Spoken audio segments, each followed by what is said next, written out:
नमस्कार, मैं Sumant. Welcome to Kalpavriksh IAS. ये है डे 66 हमारे डेली एमसीक्यू सीरीज़ का यूपीएससी प्रीलिम्स 2023 के लिए। टेलीग्राम का और साइट का लिंक डिस्क्रिप्शन में दिया गया है, वहाँ से टेलीग्राम ग्रुप ज्वाइन कर सकते हैं। पहला सवाल हमारा है इकोनॉमी सेक्शन से। कह रहा है इनमें से कौन सा फैक्टर रिस्पॉन्सिबल है लेबर फोर्स के इनफॉर्मलाइजेशन के पीछे। देखो, लेबर फोर्स अगर इनफॉर्मल रहेगा इसका मतलब ये है कि लेबर फोर्स को सोशल सिक्योरिटी बेनिफिट्स नहीं मिल रही हैं, ठीक है ना। उनको जो लीगल प्रोटेक्शन है वो नहीं मिल रहा है, ठीक है ना। और हो सकता है कि वो गवर्नमेंट के डाटाबेस में उनकी एंट्री भी ना हो, मतलब गवर्नमेंट को उनके बारे में ना जानती हो, ठीक है। तो आखिर क्या क्या रीज़न रिस्पॉन्सिबल है कि लेबर फोर्स का जो इनफॉर्मलाइजेशन है वो हो रहा है। ज़्यादातर जो कॉन्ट्रैक्चुअल लेबर है उनको हायर किया जा रहा है, जो कॉस्ट ऑफ प्रोडक्शन है उसको कट करने के लिए। अगर फुल टाइम एम्प्लॉय हायर करेंगे तो उसको मंथली सैलरी देनी पड़ेगी, उसको इंश्योरेंस देना पड़ेगा, पीएफ कटेगा, सब चीज़ें होंगी। तो इससे कंपनी का जो कॉस्ट है वो बढ़ता है। कंपनी को अगर अपना काम निकालना ही है, कंपनी को अगर अपना काम कराना ही है, तो क्यों ना वो कॉन्ट्रैक्ट बेसिस पर लोगों को हायर कर ले और अपना काम करा के उसको रिलीज़ कर दें। चूँकि वो बंदा कॉन्ट्रैक्ट बेसिस पर है तो उसको फायर करना काफ़ी आसान है, ठीक है ना। तो हमारे जो लेबर लॉज हैं वो भी एक बड़ा रोल प्ले करते हैं। चूँकि हमारे लेबर लॉज काफ़ी रिजिड हैं, हायर एंड फायर का पॉलिसी हमारे यहाँ काफ़ी रिजिड है, इसीलिए कंपनियां हायर करने से कतराती हैं फॉर्मल लेबर को, क्योंकि उसको फायर करने से पहले काफ़ी सारे परमिशन लेनी पड़ेंगी। इसीलिए जो कॉन्ट्रैक्ट लेबर है ना, उस पर ज़्यादा वो लोग रिलाई करते हैं। तो पहला भी सही है, सेकंड भी सही है। There is demand supply imbalance of labour force. किसी किसी सेक्टर में लेबर फोर्स काफ़ी ज़्यादा है, जैसे कि जो मैनुअल लेबर है, जैसे कि जो अनस्किल्ड लेबर फोर्स है, अनस्किल्ड है ना, इसका काफ़ी सरप्लस में है, मतलब ये काफ़ी ज़्यादा सप्लाई में है। मगर हाईली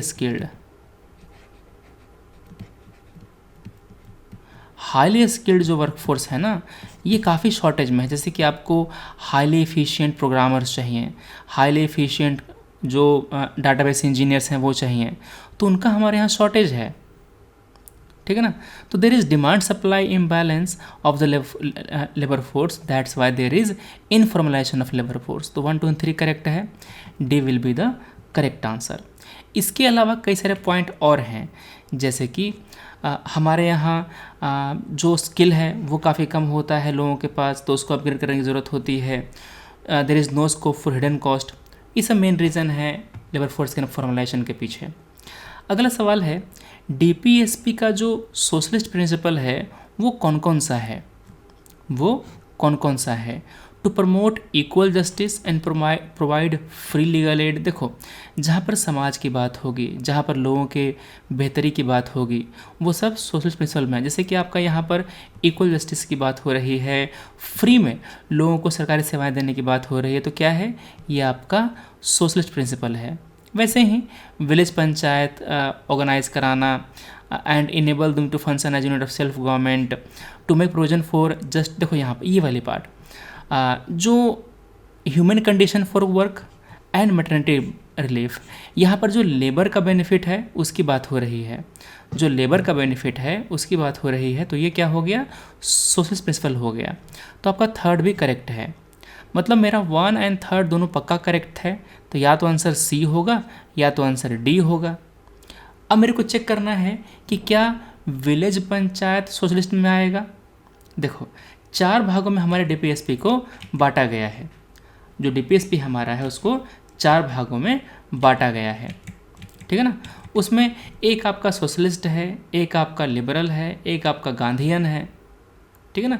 तो जो विलेज पंचायत वाला है वो सोशलिस्ट वाले में नहीं आएगा। जहाँ पर लेबर की बात आएगी, जहाँ पर सोशल वेलफेयर की बात आएगी, वहाँ पर आपका सोशल प्रिंसिपल है वो आएगा। तो सेकंड गलत हो गया, 1 and 3 करेक्ट है, that's why C will be the correct answer. आपका article 38 promote the welfare of people, citizen के लिए लाइवलीहुड सिक्योर करना, ये भी आएगा। Equal justice, free legal aid, ये भी आएगा। इसके साथ अनएम्प्लॉयमेंट, ओल्ड एज, सिकनेस की कंडीशन में उनको right to work, right to education, right to public help, ये सब देना। इसके अलावा just and human condition of work and maternity relief, a living wage, participation of worker, raise the level of nutrition, standard of living. तो देख रहे हो यहाँ पर बातें हो रही हैं या तो लेबर की या तो सोशल वेलफेयर की, इसीलिए ये सारे प्रिंसिपल सोशलिस्ट प्रिंसिपल हैं। आपको मैंने एक टेबल दिया है जहाँ पर मैंने बताया है कि what is the difference between fundamental right and DPSP. इसको बस वीडियो पॉज करके पढ़ लेना कि क्या क्या दोनों में अंतर है। जैसे कि फंडामेंटल राइट के पास लीगल सैंक्शन है, इसको हम लीगल इन्फोर्स कर सकते हैं। डीपीएसपी को नहीं कर सकते, इनके पास केवल मोरल एंड पॉलिटिकल सैंक्शंस हैं। ठीक है, अब कैसे क्वेश्चन पूछा है यूपीएससी प्रीलिम्स में वो देखो, मतलब कैसे क्वेश्चन पूछ सकता है ये, मतलब थोड़ा सा रैंडम क्वेश्चन है, मैं बता रहा हूँ आपको। क्या डीपीएसपी जस्टिसेबल है? नहीं, ये जस्टिसेबल नहीं है। ठीक है, जो इंडियन डीपीएसपी है इसका मोटिवेशन कहाँ है? जो आयरिश होम रूल मूवमेंट है वहाँ पर इसका मोटिवेशन है, उससे इन्फ्लुएंस्ड है। अगला सवाल है रॉलेट एक्ट के बारे में। इसको पास किया गया था 1919 में। इसका एम क्या था? इसका एम ये था कि गवर्नमेंट को ये ताकत दे देना, सरकार को ये ताकत दे देना कि वो किसी भी व्यक्ति को बिना किसी ट्रायल के, बिना किसी कन्विक्शन के जेल में डाल सकती है। ठीक है ना, तो क्या आंसर हो गया? C will be the correct answer. इसीलिए जो रॉलेट एक्ट है इसको अपोज किया गया था, इसका विरोध किया गया था। बायोलॉजिकल ऑक्सीजन डिमांड, बीओडी के बारे में सवाल पूछा गया है। ये क्या होता है?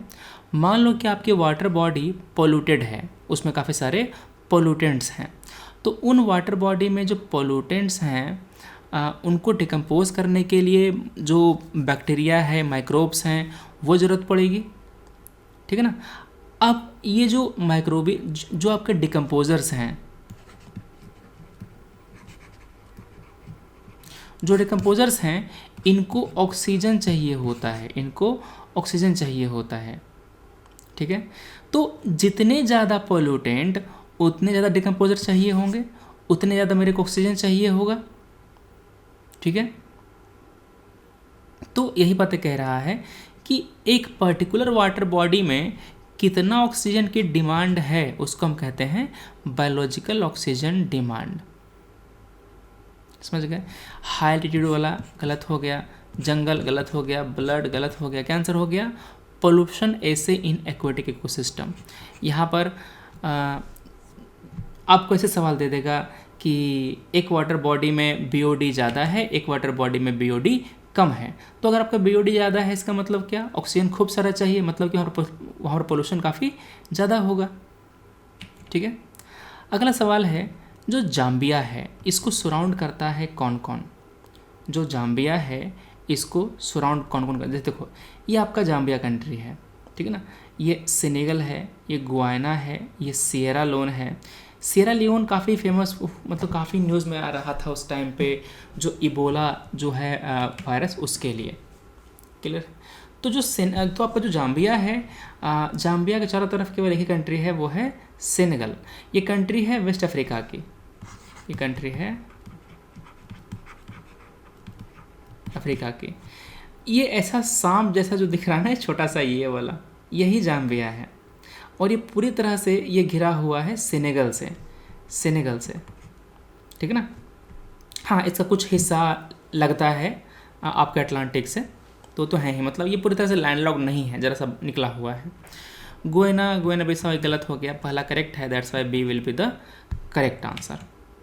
तो ये थे हमारे हो गए आज के टॉप MCQs। हम मिलते हैं कल अपने अगले वीडियो में। Thanks for watching, take care, Jai Hind.